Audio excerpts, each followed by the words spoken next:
In 2014, two Vietnamese high school students were suddenly taken out of my community and placed into immigration detention. They'd received a letter from the government that said their presence in the community was no longer in the public interest.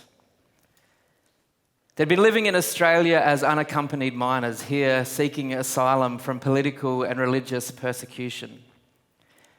A week after receiving this letter, just as they got home from school, still in their school uniforms, immigration officials and federal police showed up at their house, told them to pack all their belongings in a black plastic bag, and then whisked them away to Inverbrackie Detention Centre just outside of Adelaide.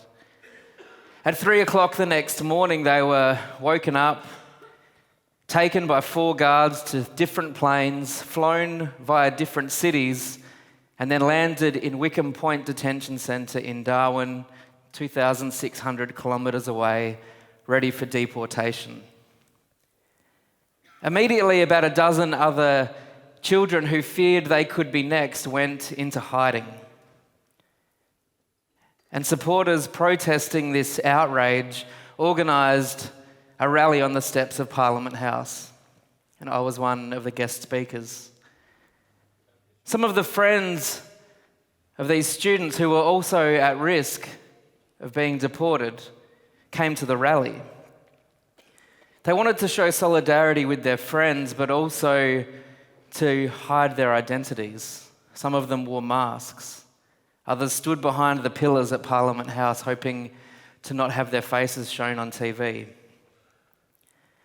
I remember seeing tears streaming down their faces as I stood up to soliloquize about injustice and the unnecessary cruelty of our asylum seeker system. And then I remember thinking to myself, I get to go home after this.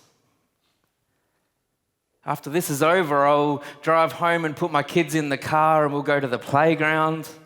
I'll sit down with my wife and I'll plan our next day, our next week, our next years. After all my fine rhetoric and passionate campaigning, I get to go home to my comfortable life. I don't live the nightmare. But we often use the nightmarish experiences of people enduring injustice to sell a different story to people of privilege like me. We say, become an advocate, a donor, a volunteer, join this campaign and you'll feel fulfilled, like you're making a difference. You'll get to have exciting and diverse experiences with like-minded people. You'll feel enriched, like you're really making a difference. If you do it well enough and long enough, there'll be awards and accolades and a career. You'll have a great reputation. You'll know you're a good person. You'll leave a legacy, and people will remember you for the way that you served others. We tell people there'll be a return on their compassion. And so we build charities and organisations and movements around shared values and a vision for achieving measurable change for others. Our organisations or movements, the movements they sit within, develop common language and ideology and methodologies for change. Our activist communities and organisations develop cultural norms, rituals and rites of passage. We start to recognise our people by their strict adherence to acceptable opinions, behaviours and relationships. And this is how the return on your compassion is apportioned. I received my first death threat after I put out a statement as a pastor of my local church in support of halal certification for milk products. A fellow Christian wrote to me and among other things said, I'll come to your church and rip your tongue from your body to stop you from ever blaspheming again. You might be able to imagine the response when our church announced that we would fully include people of LGBTIQ community in the life and leadership of our church. What happens when your expectation that you'll personally benefit from your involvement in making the world a better place is not met? What if the very things that are required to achieve the outcomes you signed up to fight for or that define your organization come at great personal cost or organizational cost in order to achieve them?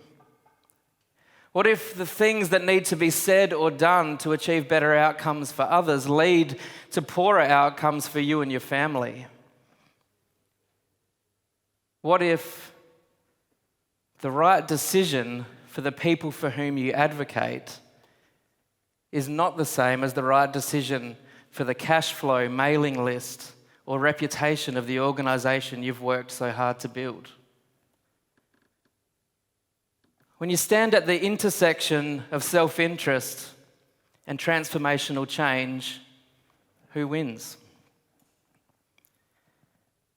As a pastor, I see that being involved in activist movements provides many of the same benefits of being involved in a religion. You have ideological certainty. You have a framework for making sense of the world, cultural norms that let you know you belong. There's a list of righteous acts and evil sins, and purity is rewarded with regular affirmation. As an activist, I know that if you break any of those rules, you lose all of those benefits. You don't lose your salvation, but you lose your status as a righteous comrade. But sometimes the words your movement wants to hear are not the words that will lead to better outcomes for people. Sometimes the actions your supporters demand of you are not the actions that will lead to changing lives or society for the better. When activism is practiced like a religion, it becomes more important to say the right things at the right time with the right amount of vitriol than to achieve outcomes for people. When activism is practiced like religion, it becomes less important to get outcomes for people and more important to protect the institutions and brand names that were first set up to achieve those very outcomes. We start out with really pure intentions, but we can fall into the trap of elevating the importance of our ideology, our reputation, or our brand over the importance of change for people who need change most. What if the only thing we were truly dogmatic about was achieving better outcomes for people, communities, and our society? Would that make our activist communities and organisations safe places to discuss strategy, narrative, achievable goals, and even to propose solutions that might put us out of business but will change someone's life for the better? My friend Jared McKenna says, some people are so addicted to being right, they get in the way of the world being made right. Some people are so addicted to being right, they get in the way of the world being made right. We need to remember that it's not an ideology or a brand that we're fighting for, where victory can be measured in trending on Twitter or shaming the opposition or scoring points in a debate. Winning isn't being the most pure or the most righteous or getting the most likes, the biggest mailing list, or the largest market share. Winning is achieving meaningful change experienced by real people. Can we not get sucked in by the promise of being someone or building something? Instead, can we simply risk it all for the sake of others? And so I'm not asking you today to be creative and clever campaigners or innovative activists or passionate progressives. I'm not asking you to commit to leaving a legacy or building a thriving organization. I'm asking you to simply love people. Love people more than you love your place in the cause. Need social transformation more than you need to get good stats on your next campaign or win the next tender or get the next promotion.